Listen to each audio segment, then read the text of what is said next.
क्योंकि महाराज जी सनातन धर्म को लेकर काफी भ्रम है युवाओं में आज भी।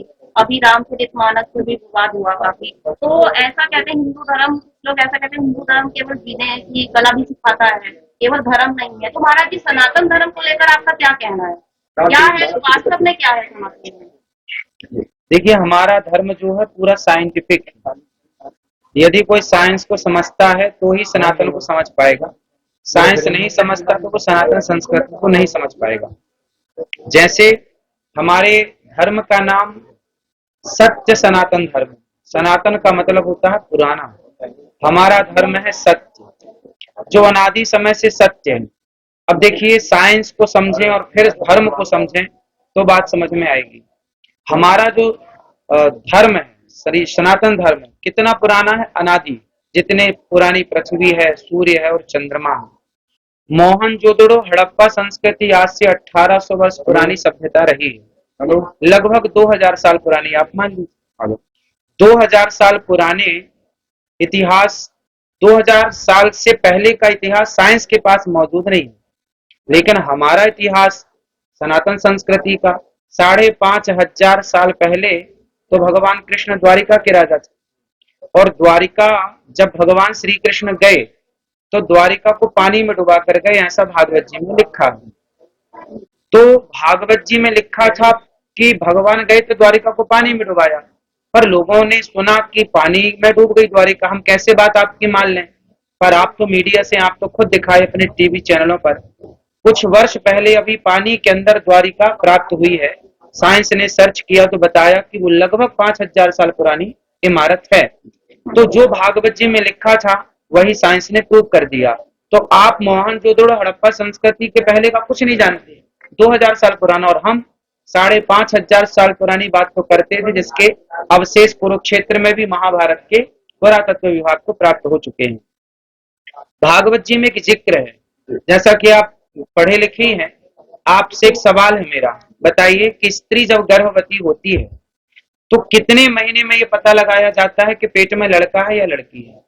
कितने माह के गर्भ का लिंग परीक्षण होता है? आप में से किसी को जानकारी है? 3 महीने। आप बता रहे हैं, मीडिया बता रही है 3 महीने में। आप ये रिसर्च, ये टेक्नोलॉजी कब आई? आज से 20 साल पुरानी, और मानो तो 50 साल पुरानी, और लो तो 80 साल पुरानी, इससे ज्यादा कुछ नहीं। लेकिन आप भागवत जी पढ़िए, तीसरा स्कंद खोलिए, देवभूति और कपिल देव जी का संवाद पढ़िए।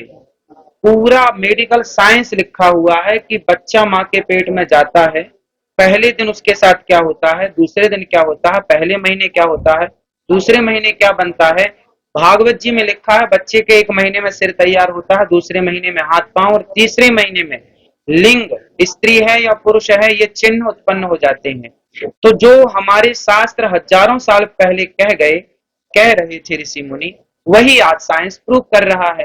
तो हमारा सनातन धर्म इतना साइंटिफिक है कि आज साइंस जो कह रहा है ऑलरेडी हमारे यहाँ वो चीजें पहले से प्राप्त हैं। तो जो साइंस समझेगा वो सनातन संस्कृति समझेगा, जो साइंस नहीं समझेगा वो सनातन संस्कृति को कदापि नहीं समझ सकता।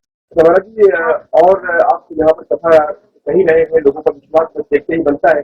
लोग वैशाली मैदान में पानी में घुटनों तक पानी को पार करके जा रहे हैं, ये आस्था ही है, और इस आस्था को सभी प्रणाम करते हैं। बिल्कुल, सबसे बड़ी आस्था है लोगों के हृदय में जो प्रेम है। इसी प्रेम और इसी आस्था, इसी भक्ति के कारण आज सनातन टिका हुआ, क्योंकि विषम परिस्थिति में ही आस्था देखने को मिलती है। समय अनुकूल हो, स्थिति अनुकूल हो, बहुत लोग आते हैं, और समय विपरीत हो फिर भी ये लोग आ रहे हैं। इसका मतलब ये वो लोग आ रहे हैं जो भगवान के यथार्थ भक्त हैं। क्रांति की धरा पे आने का आपको अवसर मिला, आप इससे पहले भी कभी आए, और क्या कहना चाहेंगे मेरठ के लिए? मेरठ पहली बार ही आए हैं किसी आयोजन के लिए, और बहुत अच्छा है। मेरठ की पावन धरती, तो पुराणों में इसका नाम हस्तिनापुर था, और भगवान श्री कृष्ण भी यहाँ कई बार आए हैं, कभी शांति दूत बन करके, कभी पांडवों के पक्ष से कौरवों को समझाने के। और ये धरती का इतिहास तो पुराणों में है। इसी धरती के पहले परीक्षित जी हुए, जो भागवत जी के पहले श्रोता। परीक्षित जी भी मेरठ से हैं, और हस्तिनापुर से हैं, जो भागवत जी के प्रथम श्रोता। हमारे यहाँ बलि चढ़ाने की कहीं व्यवस्था नहीं है। जहाँ है, जैसे बहुत सारे मंदिरों में आज भी देवी मंदिर में बलि चढ़ाई जाती है, तो वो मनमाना है। अब जैसे कोई बेटा अपने बाप को लात मारने लग जाए, कोई बेटा अपनी माँ को घर से निकालने लग जाए, तो कहीं लिखा थोड़ी है कि तुम अपनी माँ को निकालो। वो पर्सनल उसकी विचारधारा है कि आप अपने माँ बाप के साथ क्या व्यवहार करते हैं। उसी तरह हमारे यहाँ क्या लिखा है? हमारे यहाँ लिखा हुआ है, हमारे वेदों का वाक्य है कि अहिंसा ही परमो धर्म। हमारे यहाँ यदि कोई मंदिर में ले जाके बकरे को काटता है तो वो उसके पर्सनल विचार है, वो सनातन धर्म का केवल दुरुपयोग कर रहा है। बाकी हमारा धर्म, हमारी संस्कृति, हमारे ऋषि मुनि आदेश नहीं करते कि आप किसी की हत्या करो। कोई करता है वो उसके अपने पर्सनल विचार है, पर्सनल उसका सब्जेक्ट है। हमारा धर्म संस्कृति आदेश नहीं करता कि आप ये हत्या करो।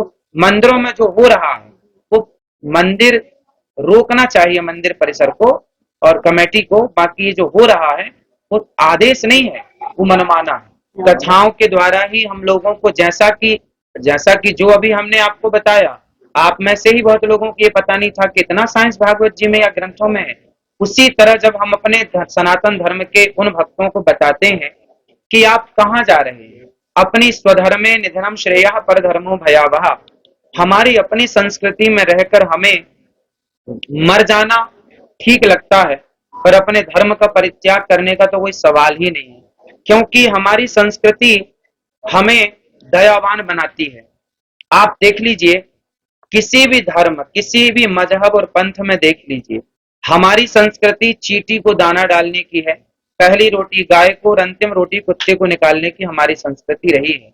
हमारे यहाँ चिड़िया को भी दाना डाला जाता है, चींटी को भी दाना डाला जाता है और गाय को रोटी दी जाती है। द्वार पर आए अतिथि को अतिथि मान करके उसकी सेवा की जाती है। अन्य धर्मों में जीवों की हत्या की जाती है, मार काट की जाती है। हमारे यहाँ मार काट नहीं, हमारे यहाँ क्या है? दया धर्म का मूल है। पाप मूल अभिमान और तुलसी दया न छोड़िए जब तक घट में प्राण। हमारे यहाँ दया को धर्म बताया गया। जैसा कि आपने कहा धर्म किसे कहते हैं, तो दया को ही धर्म कहते हैं। जिसके अंदर दया है वही तो धर्मात्मा है, जिसके अंदर दया नहीं है आप उसे धर्मात्मा कैसे महाराज कहें? जी आपने आज साइंस बहुत अच्छी भी है और कहीं ना कहीं बहुत बुरी भी है। हाँ, आज की जो युवा पीढ़ी है, जैसे फोन हो गया, सोशल मीडिया हो गया, इसके जरिए जागरूक तो हो रही है सनातन को, लेकिन अभी कहीं ना कहीं अपने संस्कारों को भूली हुई है। ऐसा लगता है जैसे संस्कारों का अंतिम संस्कार हो। क्या कहना? नहीं, संस्कार तो जाग रहे हैं, युवा भी जाग रहे हैं। देखिए, अच्छाई बुराई हर युग में रही है, आज भी है। अच्छाई है बुराई है, माना कि बुराई ज्यादा है अच्छाई कम है, पर है। यदि आप सब हम सब उसे बचाएं तो बची रहेगी, और बचाए रखने में ही हम सबका भला है, उसे गवा देने में हमारा भला नहीं है। बचाने के लिए हमारे यहाँ देखिए, हमारे यहाँ आपने कभी अपने माँ बाप से, दादा दादी या नाना नानी से सुना होगा, हमारे यहाँ क्या कहा जाता है? शिक्षा प्लस दीक्षा। लोग क्या कहते हैं? ये बहुत अच्छी शिक्षा दीक्षा। तो आज क्या बची है विडंबना? देखिए कि आज शिक्षा तो रह गई पर दीक्षा समाप्त हो गई। यदि शिक्षा आज जितना भी आप स्कूल कॉलेज यूनिवर्सिटियों में जाते हैं वहां शिक्षा तो है पर संस्कार नहीं। दीक्षा मीन्स संस्कार। जब तक संस्कार नहीं होगा तब तक उस शिक्षा का कोई अर्थ नहीं होगा। इसलिए संस्कार जरूरी। हमारे यहाँ संस्कारों की बात कही जाती है और आपकी जिम्मेदारी है कि आप अपने बच्चों को संस्कारवान बनाइए। एक छोटा सा सवाल, आपके सवाल पर मैं एक सवाल पूछूंगा तो क्लियर हो जाएगा। बताइए आप, जलेबी मीठी होती है या नहीं? सिर्फ आप। नहीं होती। जलेबी मीठी नहीं होती, चाशनी मीठी होती है। जलेबी चाशनी में डूबे तो मीठी होती है, वरना जलेबी की ताकत नहीं कि वो अपने को मीठा कर सके। उसी तरह समझिए, आप पढ़े लिखे हैं, शिक्षा है जलेबी और संस्कार है चाशनी। जब तक शिक्षा को संस्कार की चाशनी में नहीं डुबाएंगे तब तक वह शिक्षा ग्रहण करने योग्य नहीं। इसलिए शिक्षा के साथ संस्कार।